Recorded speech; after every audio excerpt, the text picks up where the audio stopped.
Welcome to the Life Curation Podcast. I'm your host, Andrina Tisi. Together, we will explore thoughts, inspirations, and conversations that feed our soul, spark the mind, and nourish the body. Thank you so much for being here to learn and grow, and for walking this journey called life with me.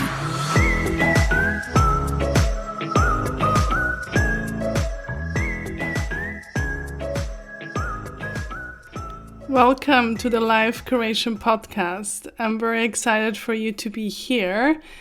And this episode has a little bit of a different format.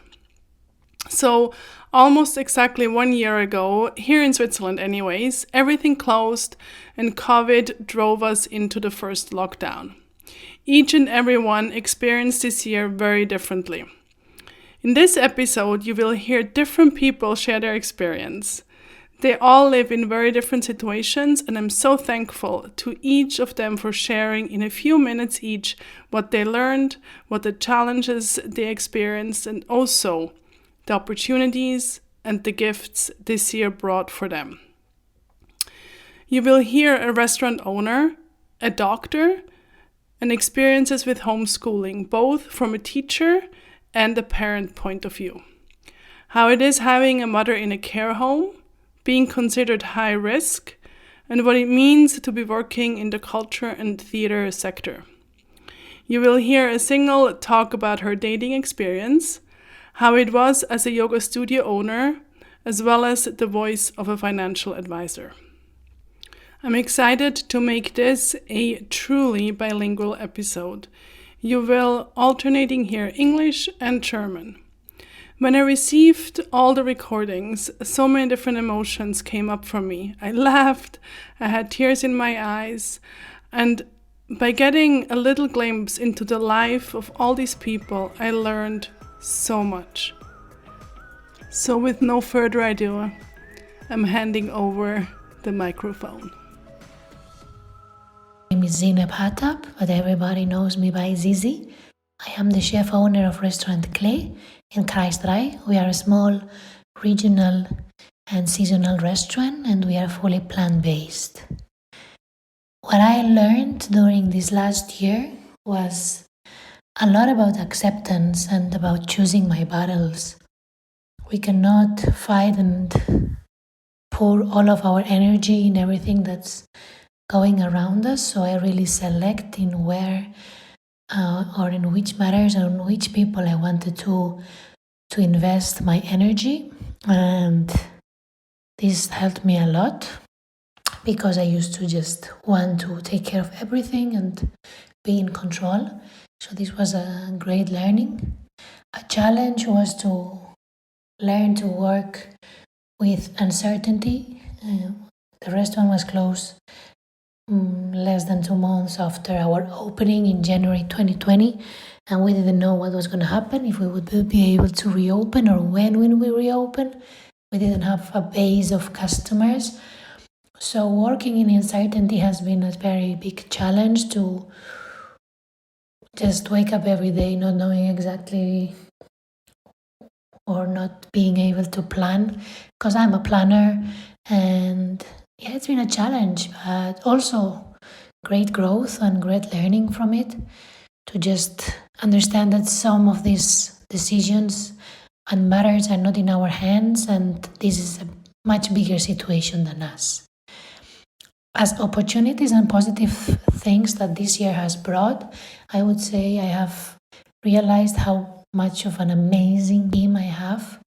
I'm extremely proud. At the end, any project, any place is made of the people, and I have a great group of talented people, good souls, good spirits with the same drive. It have brought me amazing friends, and I feel like a family.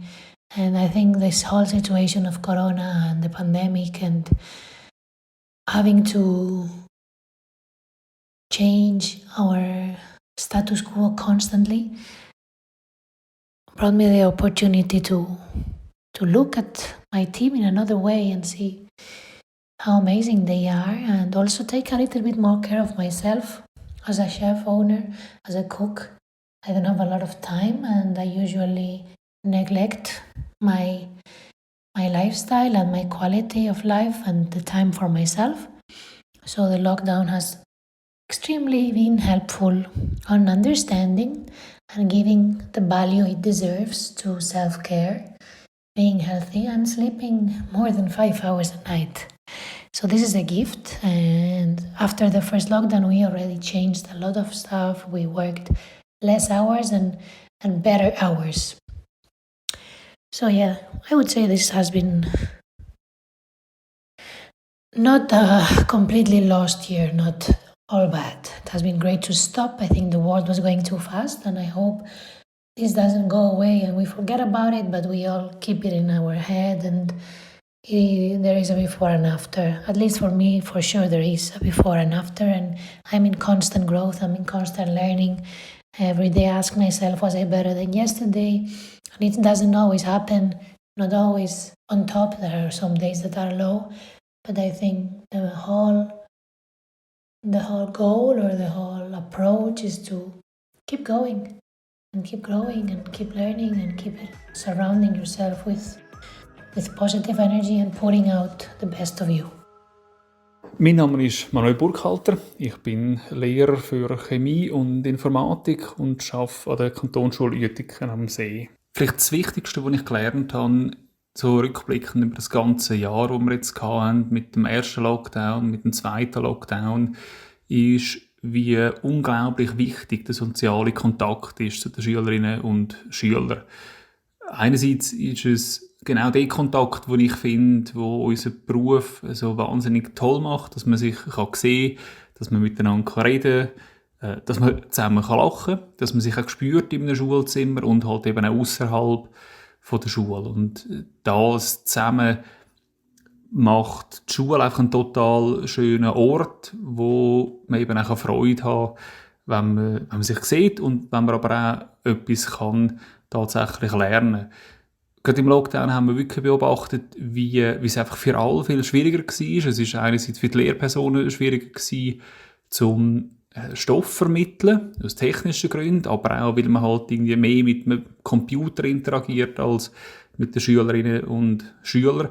Und gleichzeitig war das auch die Rückmeldung von den Schülerinnen und Schülern, dass es einfach schwierig ist für sie, die Heim mehr oder weniger isoliert rumzuhöckeln und dann so nur den Stoff zu lernen und ein bisschen Aufgaben zu machen, ohne dass man halt die Möglichkeit hat, um sich irgendwie zu begegnen. Ja, das ist lustig. So anstrengend das Jahr jetzt rückblickend auch war, gibt es doch einiges, wo total lässig war. Einerseits haben wir in diesem Jahr sehr grosse Fortschritte gemacht, was Technik angeht. Also ganz viele Lehrpersonen haben sich jetzt vermehrt halt mit ihren Smartphones, mit ihren Computern, mit diversen neuen Programmen auseinandersetzen und haben das innerhalb von kürzester Zeit total gut hingekriegt. Also wir haben dort so eine steile Lernkurve eigentlich gehabt, notgedrungen, wie man sie sonst, glaube ich, eigentlich nicht wirklich könnte beobachten. Und das denke ich schon sehr einen positiven Effekt. Etwas, was total schön war, ist die Rückmeldung der Eltern. In aller Regel ist ja der Lehrberuf tendenziell eher ein bisschen verpönt. Man weiss vor allem, dass wir sehr viele Ferien haben. Und was es aber dann genau bedeutet, so eine Lektion vorzubereiten und eine Lektion mit den Schülerinnen und Schülern durchzuführen, das ist oft ja nicht ganz so klar. Und jetzt ist es halt so gewesen, durch den Lockdown, dass die Eltern sehr einfach haben können ein bisschen zuschauen und halt vermehrt mitbekommen haben, wie Unterricht aussieht in dieser neuen Online-Form. Und da hat es doch ein paar Eltern gegeben, die sich auch gemeldet haben bei vereinzelten Lehrpersonen, bei der Schulleitung und da wirklich ein total positives Feedback eben auch gegeben haben, dass sie das lässig finden, wie wir das machen, wo unser Engagement sehr wertgeschätzt haben und insgesamt einfach sehr froh sind und angetan von der Art, wie wir versuchen, die für alle schwierige Zeit irgendwie gleich gescheit zu nutzen. Und das ist etwas total Schönes. Ja, und das Schönste vor allem war natürlich der Moment gewesen, wo der erste Lockdown sozusagen vorbei war, wo man sich wieder hat dürfen sehen, physisch an der Schule. Und dort doch tatsächlich Schülerinnen und Schüler vorbeigekommen sind und wirklich gesagt haben, dass sie sich einfach freuen, dass sie wieder an der Schule sein dürfen, dass man sich wieder sehen und den Unterricht einfach zusammen erleben. Und ich glaube, das ist beruflich gesehen wie das schönste Feedback, das man da überhaupt haben kann.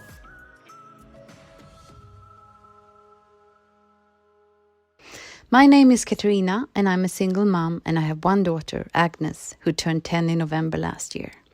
We are from Sweden and live in Zurich. Together we have endured and survived the first pandemic year in our lifetime. As a start, I would like to point out that I am a very fortunate person. I have a lovely daughter, and I'm also blessed with a stable employment and income. Here are some things that the lockdown has taught me and helped me realize. Learnings. I think all of our lives have changed this year, each of us adapting to living through a pandemic. So constantly adapting and adjusting to new situations and U-turns with a sense of ease has really been one big learning for both me and my daughter. Patience and slowing down are other things. I am by nature a very efficient, social and active person. I like to plan ahead, I like to organize, I'm always on the move. I can handle most anything by myself except maybe swapping tires on my car. As I actually contracted and tested positive for the coronavirus early before the lockdown in early March 2020, it wasn't very hard to slow down in the beginning. I had no choice. I was sick and I was not allowed to leave the house. I had to rely on friends doing our grocery shopping and organizing things for Agnes. I recovered after a week or so, and at that point I didn't have much choice than simply adjust and adapt to the situation. Sometimes it involved handling disappointments, like spending neither Easter nor the summer holidays in Sweden like we usually do. Challenges. Lots of things wasn't easy. It felt and still feels like almost each day presents a new drama in our disrupted society, and for the foreseeable future, few things feel certain. The biggest challenge was maybe in the beginning when I was sick and at the same time had to juggle immediate challenges at work, as well as keeping my daughter sane and helping her with her homeschooling.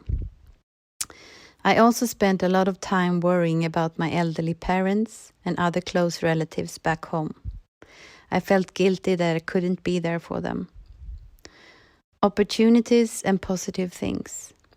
In addition to my office in Switzerland, my company has offices in Poland and in the United States. Before the pandemic, I was traveling frequently, visiting both offices on a regular basis.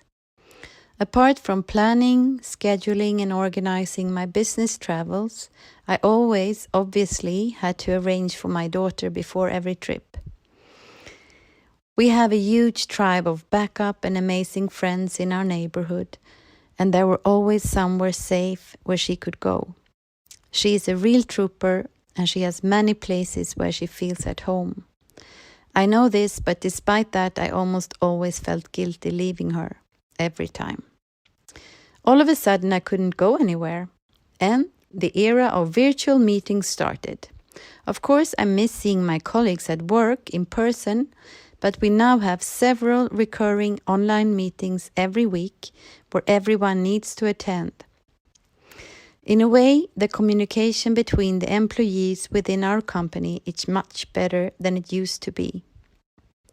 Some days there is nothing of importance that needs to be discussed, other than touching base and dwelling about private things and world events.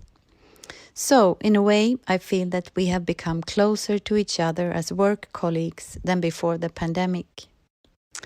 Other positive things are more on a personal level. finding happiness in the simple things in life. We baked a lot and learned how to grow an avocado from seed. We went for long walks with picnics and brought home flowers from the forest. Some days the tranquility felt surreal, like spending an entire afternoon on the balcony reading 5 chapters of Harry Potter. I could all of a sudden join a yoga class over Zoom early in the morning without leaving the house. It is incredibly convenient if you think about it. Although I miss going to a yoga studio. And I miss my friends. I sometimes daydream, almost hallucinate, that I'm standing in a crowded après-ski bar, drinking a beer, shouting something close in someone's ear because the music is so loud. Without a mask, that would be nice. Ich bin Claudia und Inhaberin von einem Yoga-Studio in Zürich. Und ich habe in diesem Jahr einerseits praktische Sachen gelernt, wie zum Beispiel das technische Handling von Yoga-Online-Lektionen. Und neben dem bin ich aber auch herausgefordert gewesen, Sachen zu leben und anzuwenden, mit denen ich mich in den letzten Jahren beschäftigt habe. Themen aus der Yoga-Philosophie zum Beispiel, Sachen, die ich auch meinen Schülern immer wieder auf der Matte erzählt habe. Es ist mir manchmal vorgekommen, als wäre das jetzt so ein Testlauf, zum zu schauen, ob man die Sachen, wo man daran glaubt, wirklich schon genug verinnerlicht hat und selber anwenden kann. Wie zum Beispiel das Loslassen, nicht festheben an Bewährtem, an dem, was bis jetzt funktioniert hat, die Situation so anzunehmen, wie sie ist. Oder auch Hingabe und Vertrauen an das Göttliche, beziehungsweise an etwas Höheres, an die Natur. Auch nochmal das Anerkennen, dass es nicht in unserer Hand liegt, dass wir Teil sind von einem grösseren Ganzen, dass die Natur jetzt vielleicht einfach seinen Lauf nimmt und wir darauf vertrauen können, dass es vorbeigeht und dass es gut kommt schlussendlich. Ich habe das Gefühl, ich habe auch viel über die Menschen gelernt. Es war spannend für mich zu beobachten, wie die Leute in den verschiedenen Situationen mit dieser Situation umgegangen sind, im Positiven wie auch im Negativen. Und ich glaube, ich habe auch besser verstanden, was das mächtige Gefühl Angst mit uns Menschen macht. Bei mir selber, aber auch bei anderen. Schwierig war für mich persönlich der Umgang mit dem Ungewissen und auch der Kontrollverlust. Von dieser Situation, wo man vermeintlich das Gefühl hat, oder vom Leben, wo man vermeintlich das Gefühl hat, man hat es unter Kontrolle. Fragen wie, ob ich mein Geschäft weiterführen kann oder ob die Leute das Online-Yoga-Angebot nutzen wollen, haben mich beschäftigt. Und natürlich auch der Umgang mit meinen eigenen Gefühlen, wie Angst, Wut, Verzweiflung. Es hat Phasen gegeben in dieser Zeit, wo ich die Situation als ungerecht empfunden habe und das Gefühl hatte, es trifft genau die Falschen. Und ich habe dann wirklich Anstrengung gebraucht, um mich aus dieser Opferrolle selber wieder rauszubringen. Das Jahr hat natürlich auch sehr viel Positives für mich gehabt. Grundsätzlich habe ich das Gefühl, dass die Verbundenheit und das Wachstum zugenommen hat mit all den Menschen, die mir schon vorher wichtig sind und die mir schon vorher nahe gestanden sind, wie mit meinem Partner, mit meinen Kindern, aber auch mit den Leuten, die ich zusammen arbeite, mit den Yoga-Lehrerinnen, dann auch mit meinen Freunden, da habe ich auch sehr viel Loyalität und Solidarität erlebt. Mit Yogaschülerinnen und Schülern, mit meinem Vermieter zum Beispiel, der mir entgegengekommen ist. Also grundsätzlich habe ich da wie einen engeren Zusammenhalt erlebt in meinem näheren Umfeld. Dann hat es für mich auch mehr Zeit gegeben für Rückzug und Stille. Zum Beispiel für lange Ausritte in der Natur. Das habe ich sehr genossen. Und ich habe auch diese Situation genutzt, um zum Beispiel eine Online-Weiterbildung mit einem Yoga-Lehrer zu machen, der sehr weit weg lebt, wo ich sonst nicht die Möglichkeit gehabt hätte. Das bin ich auch immer noch dran und das finde ich sehr lässig, dass es wie auch Sachen gibt, die sonst gar nicht möglich gewesen wären. Grundsätzlich habe ich das Gefühl und auch ein bisschen die Hoffnung natürlich, dass ich resilienter geworden bin in dieser Zeit und dass ich durch das vielleicht mit zukünftigen Schwierigkeiten in meiner beruflichen Situation in meinem Leben besser umgehen können.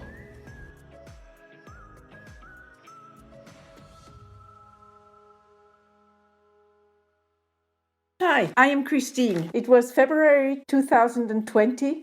I just had come back from a wonderful trip to South Africa when the news of this new virus hit us. I got to know new words I had never heard before. Words like corona, COVID, shutdown, social distancing, those words became all present. It was like a new enemy, not a war, loud and with bombs. No, a quiet, tricky, invisible, tiny little virus is the enemy which suddenly controlled the entire world.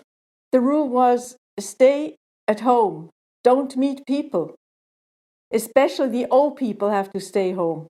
In 2020, I turned 75 years old. Well, I got the message and I'm a heart patient, so I knew I had to stay home. In the beginning, I still went out shopping, and people look at me in a strange way. I don't feel old, but apparently I am. Everything became quiet. No early morning airplanes, quiet. For a while, this was quite nice, but then you start miss those planes. So I thought I have to start to organize myself. Having no social contacts is impossible for me. 3 friends of mine and I met regularly once a day for a chat, in cap and coat outside. I organized online yoga, online Italian classes, online painting classes, online lectures. All these things are now part of my schedule. I have a big house and garden. I'm talking about this because it really keeps me busy, and I was glad I could go outside. I cleaned and got rid of old stuff. In the afternoons, I took long walks with friends. Whenever we met inside, and so eventually we did, always keeping the distance and only 1 or 2 at a time, there was always a question afterwards, did I get the virus? Did the other person get the virus? All this insecurity. One day, my daughter and I hugged each other very spontaneously. Are we now infected? Or is it okay? Can I take her dog? Can I cuddle it? Informations were very confusing. I am tired of corona, I can tell, but I know everyone is tired of it. But at the other hand, I have to realize that I'm very privileged. I don't need to earn my money. I don't have a business, have to worry about. All the families who live in tight quarters with children who need exercise and need fresh air and need to get out. And for a while, they didn't even go to school. I'm happy they can go back to school. Corona is everywhere. We can choose between hope and panic. I choose hope. And luckily, I can get the vaccine. And I'm looking forward to a time of hugging, live yoga, live painting, of open restaurants and shops, museums, theaters, cinemas, and travels. I just hope for a normal life.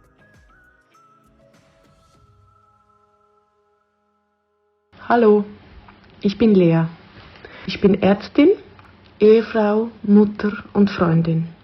Ich bin 42, lebe in Zürich und habe eine 9-jährige Tochter.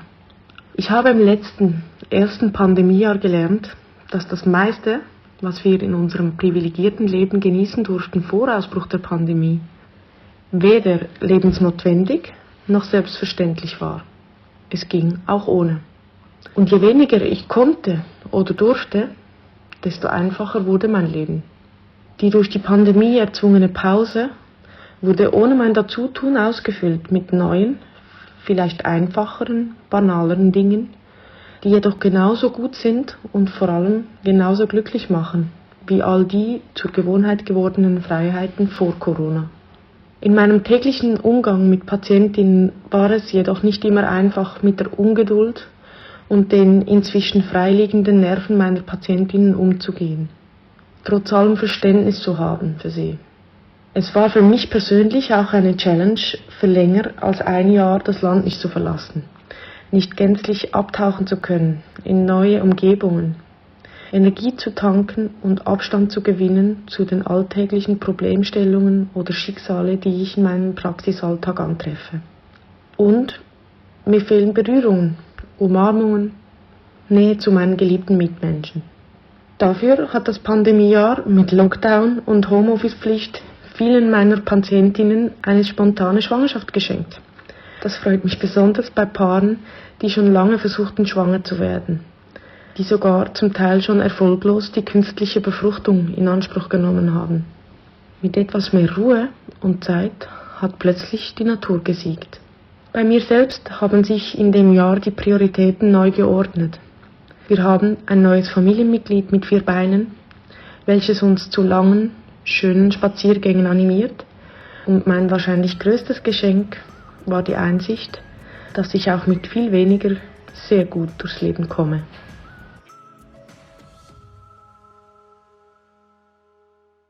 Hi, I'm Frauke. The last year has taught me that families are amazingly resilient and that children adapt so much faster than us adults. I have 3 children that are pre-teens and teens. We experienced weeks of homeschooling parallel to my husband and me working at home as well. I am so happy for them that they are back in school and seeing their friends again on a daily basis. Social action is such an important part of their development. I've also seen how much we took travel for granted. The restrictions have impacted families. So when your siblings are living abroad, it simply isn't possible to see each other.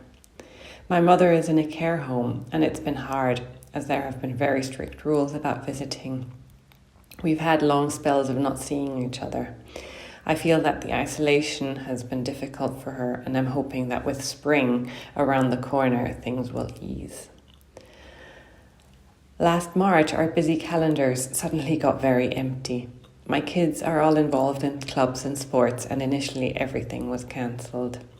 We cooked more, we played more board games, and we definitely did a lot more baking.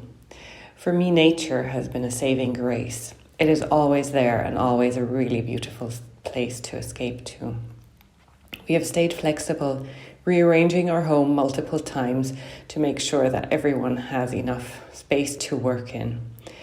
Our world suddenly got much smaller and we were together a lot more than usual. However, I have also been able to see some amazing things develop in this year by lucky chance. I signed up for a workshop with Seth Godin called the Creatives Workshop exactly a year ago at the end of January.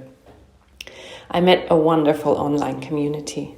I started writing daily and I actually managed to write and self-publish a book by the end of December.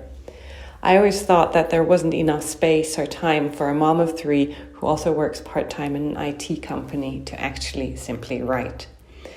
But the fact that so many of our social events and interactions had obviously been cancelled, I have managed to write every day for about 5 to 10 minutes, but often much longer. This has been a beautiful gift that I'm not sure would have happened with my normal busy calendar. Amazingly, now that I have the habit, it is much easier to make time for it. So that has definitely been one of the gifts for me. But there is a longing for an in-person yoga class, an evening spent with friends, or an in-person moon circle. There is a yearning for community within the same room, not just the same Zoom room. Seeing all the struggles and grief around the world, I've realized that our health and the present moment is ever so important.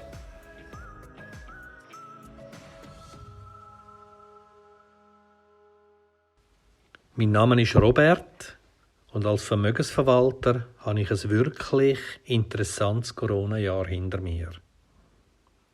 Was habe ich in dem vergangenen Jahr gelernt? Ich habe gelernt, dass Flexibilität auch von fortgeschrittenem Alter nicht Halt macht. Von einem Tag auf den anderen musste ich eine Homeoffice-Organisation aufziehen. Heute fühle ich mich aber sehr wohl dabei und die Kunden haben in Bezug auf die Betreuung nie Abstrich machen. Ich habe auch gelernt, dass der persönliche Austausch, das persönliche Treffen immer noch die schönste Art von Kommunikation ist. Leider ist das die letzten 12 Monate auf der Strecke geblieben. Mit meinen Geschäftspartnern konnte ich nur noch über Konferenzcall kommunizieren. Das funktioniert perfekt, aber ganz ehrlich gesagt, habe ich mich am Anfang schon noch ein bisschen daran gewöhnen. Herausforderungen hat es natürlich auch gehabt. Für mich war eine davon, den Spagat zu finden zwischen dem Arbeiten im Homeoffice und der Präsenz im Büro in Zürich. Mir war es wichtig, darauf zu schauen, dass ich nicht gleichzeitig mit meinem Partner in den Büroräumlichkeiten bin. Für mich war nämlich eine der höchsten Prioritäten, wir müssen gesund bleiben. Wir müssen auf uns schauen, wegen unseren Familien, aber vor allem auch wegen unseren Kunden. Mühe hatte ich auch damit, meine Kunden nicht mehr persönlich in Zürich zu empfangen oder an ihrem Domizil zu besuchen. Das war bis vor Corona eigentlich immer ein Zückerchen in meinem Job. Heute beschränkt sich das auf regelmäßiges Telefonieren oder auf den Mailverkehr. Und was war schlussendlich das Positive an diesem verrückten Corona-Jahr? Meine Kunden haben ähnlich wie ich auch einen Gang abschalten. Sie hatten mehr Zeit gehabt, um sich mit mir zusammen um ihre Anlagen zu kümmern. Und vor allem bei den Telefonen habe ich gemerkt, dass sie tiefgründiger und persönlicher geworden sind. Es hat doch dort und da einen Kunden, wo ich durch die intensiven Telefongespräche von den letzten Monaten noch mal deutlich besser kennenlernen durfte. Als fast schon ein Geschenk erachte ich auch die Tatsache, dass ich nach fast 40 Jahren Arbeiten noch mal eine Chance bekommen habe, mich im Arbeitsleben neu zu beweisen. Damit meine ich nicht das Fachliche, sondern das Optimieren von meiner Arbeitsdisziplin. Im weiteren Sinn als das Homeoffice. Sowie der Beweis, dass auch bei widrigen Umständen zusammen als Team mit meinen Kunden vieles gemeistert werden kann. Ich wünsche uns allen jetzt noch eine spannende Zeit und hoffe, dass wir den Optimismus nicht verlieren. Das Motto der nächsten Monate ist bei mir ganz klar. Jede Veränderung ist eine Chance. Man muss es einfach sehen.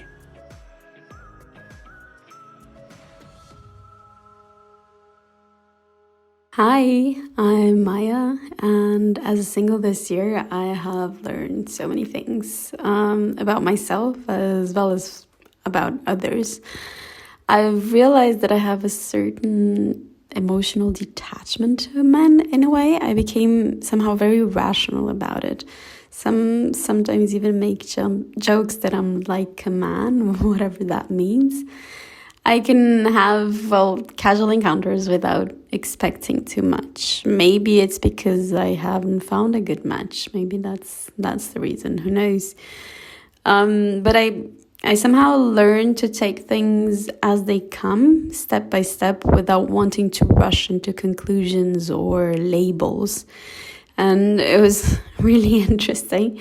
I had a conversation last year with Swiss male friends, and I found out that, if you're looking for sex with Swiss men, the secret is leggings, a darker environment, and alcohol. So for all the ladies out there struggling to understand how to make the Swiss men take action, I can verify this has worked well for me. It was also really interesting last year with two single friends. We created a group called Hacking Man to try to share experiences and insights to understand how men would put it, play the game. A friend of mine also started seeing patterns in the online platforms according to the astrological sign that the men were.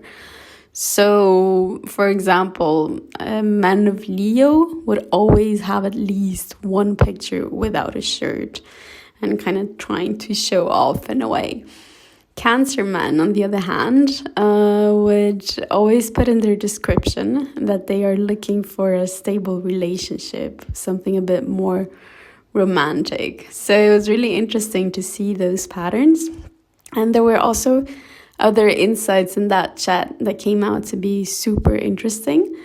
But who knows? I mean, we can write a book eventually about it. There's a lot of topics that would go a bit longer than my time here. So I'll leave that for another time. And now to the topic of what wasn't easy this year. I confess that since last summer, because of Corona, I've been moving quite a bit around Switzerland. So it's hard to keep something actually going. I'm also not the type that likes texting the whole time, neither calling with potential dates.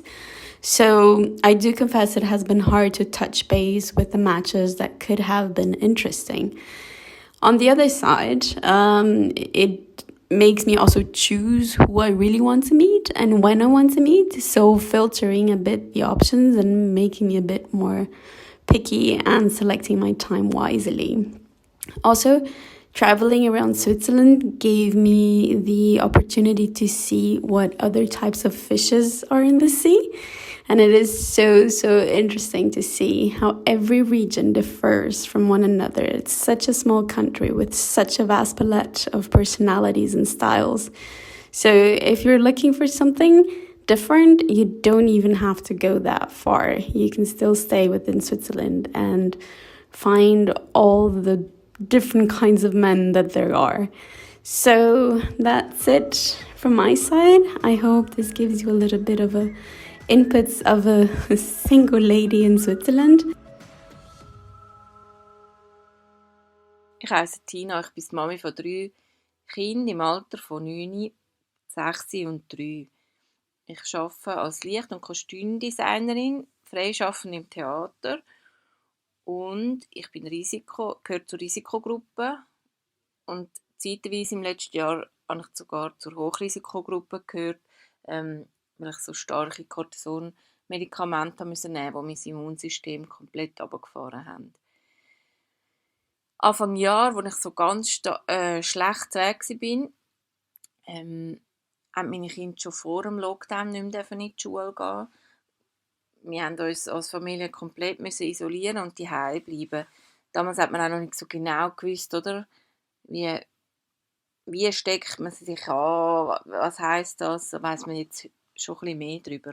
Mein Mann ist auch Beleuchter im Theater und bei uns ist einerseits einfach unsere Arbeit komplett weggefallen.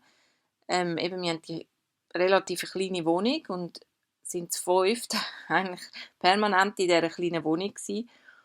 Und dann haben wir natürlich noch die Sorge gehabt um meine Gesundheit.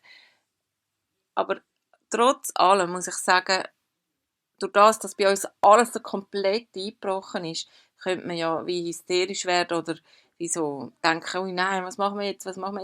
Und ich habe eigentlich eher im gegenteiligen Sinn reagiert. Ich bin ganz ruhig geworden und habe wie alles ganz oben runtergefahren.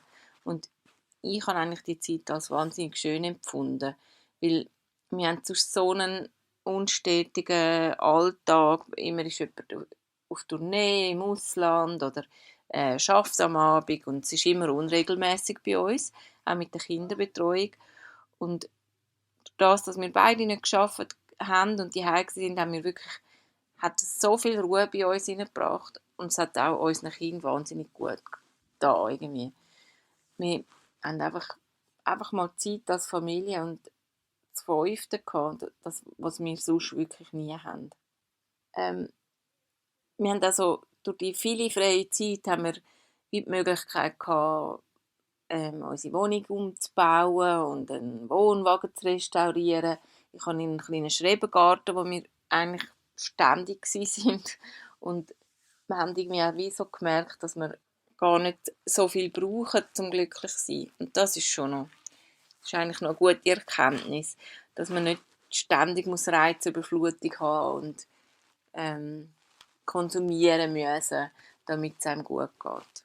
Und wir sind mega runtergefahren, auch im Finanziellen. Also wir haben fast kein Geld mehr ausgegeben und auch nicht können, aufgrund von unserer Situation. Aber einfach zu wissen, dass man mit wenig auskommt, ist irgendwie auch noch sehr beruhigend. Ich glaube, für unsere Kinder ist es einmal schon her gewesen, weil sie einfach keine anderen Kinder mehr haben dürfen sehen.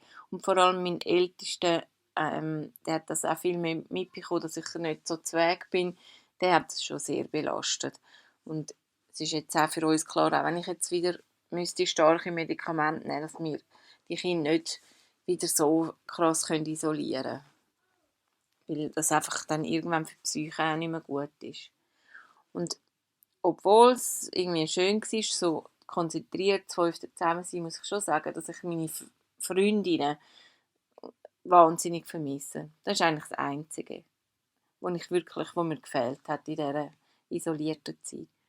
Was auch noch gut zu merken ist, dass man halt arbeitstechnisch auch wirklich einfach viel von die aus kann machen. Man muss nicht immer irgendwo anreisen oder anchatten, für eine Sitzung oder so.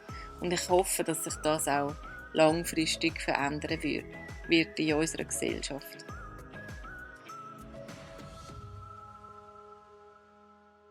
Hi, my name's Debbie, and I want to share my learnings around the past year and living in lockdown. So I think one of the biggest things I've learned about myself this year is that I really needed to go through therapy. And I think I knew this. I knew this for a long time, but the pandemic and everything that happened pushed me to finally see someone to talk about the things that bother me and the blockages I have in my life. So as hard as COVID has been, and I'm definitely one of the lucky ones, I've not had COVID. Thankfully, all my family members are relatively healthy and haven't been affected by COVID. So I have a lot to be grateful for, which is another learning. But I did realize there was some bigger issues going on that I needed to face. And just when you're faced with a pandemic, I guess sometimes just these things come to the surface and you realize that you need to deal with them. It's now or never, really. So I was very grateful for that. And again, just really grateful for the fact that I am pretty healthy and very privileged. I will say that too, especially as a white cisgendered woman. I wasn't heavily affected by the pandemic, and my family are all fairly healthy too and weren't affected. So that was something that I had to remember. It's those small things, and you often take them for granted. So it was just, maybe let's not take them for granted and speak to my parents more and reach out to my family more and reach out to my friends more. It's been hard not seeing. So yeah, let's move on to challenges. It has been hard not being able to see people in person as much as I would like. I'm based in Vancouver, BC, and currently, as I record this, we're still in a somewhat of a lockdown, but it's not really strict. So I have had the opportunity to see some of my friends if we go for a socially distanced walk outside. So I'm very grateful for that. But the challenge is just not really being able to see my friends who have kids, for the safety of their families. We decided just to do video calls, and then not really being able to have the opportunity to go and visit my family who are all in Scotland. Again, you kind of take that for granted. I wasn't planning on going to visit them, but I just didn't really like the fact that I'm not able to do that. So other than that, I have to admit there hasn't been too many challenges for me personally. I work from home anyway, so a lot of it was fairly normal as part of my routine. But yeah, definitely just not having that connection with people was tough. I think the positive things that has come out of COVID, again, personally for me, is that I have managed to explore some of the deeper issues that I feel have been going on in my life and done things like I joined a writers group, and I never really saw myself as a writer. And of course, it's all on Zoom, it's not in person, but I learned a lot about myself by joining that group and just writing what we call morning pages, which is based off of Julia Cameron's book, The Artist's Way. So just kind of writing my, thoughts down for 20 minutes every morning and kind of allowing just things to come to the surface and get out. So thanks to that writers group, I'm kind of going through this process of finding my creativity, and there's been great opportunities with connections with fantastic people. So I think that's definitely been one of the gifts. And I think even though I absolutely adore my partner, I think a gift has been the fact that we've gotten to spend a lot more time together because he is working from home too, and we kind of realised that we liked being in one another's company. So realised how lucky we are. But yeah, I know it hasn't been an easy year for many people, and my heart goes out to everybody who's been in a really shitty situation, and I do hope that this is over soon. How was that for you to hear all these different voices, the different situations? I'm really curious to hear what came up for you. And I encourage you to ask yourself, and maybe even your friends and your family or your coworker, the same questions I asked all these people. And the questions were, what did you learn this year? Your learnings. What wasn't easy? So your challenges. What opportunities and positive things brought this year? So your gifts. Maybe you write it down, or maybe you also make a voice recording. And if you feel called to share them with me, please, please, please do so. I would love to hear from you and how this year was for you. And if you enjoyed this episode, remember to share it with anybody you think would like it as well, and maybe get some inputs and insights and inspiration. And I would like to thank again each and everyone who contributed to this episode. I really, really, truly appreciate it. And to you, dear listener, thank you for being here and for listening and tuning in. And I'm excited if you come back next week. Take care.